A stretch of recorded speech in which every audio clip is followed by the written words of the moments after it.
ఎందుకంటే ఒక ఎమ్మెల్సీగా ఎన్నికైన తర్వాత ఒక మనిషికి వచ్చే ఆనందం కన్నా ప్రతి కార్యకర్తని ఎన్నికైన అప్పటి నుంచి నామినేషన్ దగ్గర నుంచి మొన్న ప్రమాణ స్వీకారం మన తిరుమల గుడికి వెళ్ళినప్పుడు దారి పొడవున ప్రతి ఊర్లోనే ఆపి కార్యకర్తలు చేసుకున్న సంబరాలు చూస్తుంటే నాకు చాలా చాలా చాలా ఆనందం అనిపించింది.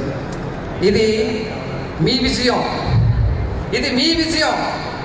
ఒక రంగంలోకి వెళ్ళాలి అనుకుంటే నాకు సినీ రంగం, ఒక రంగంలోకి వెళ్ళాలంటే మన దాంట్లో ఒక ఆదర్శప్రాయాలు ఎవరైనా చూస్తాం, మా అందరికీ మెగాస్టార్ చిరంజీవి గారు ఆదర్శప్రాయాలు.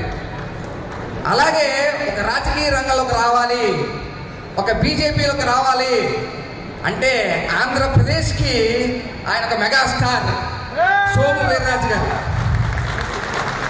ఎందుకు చెప్తున్నానంటే ఒక కార్యకర్తగా మొదలుపెట్టి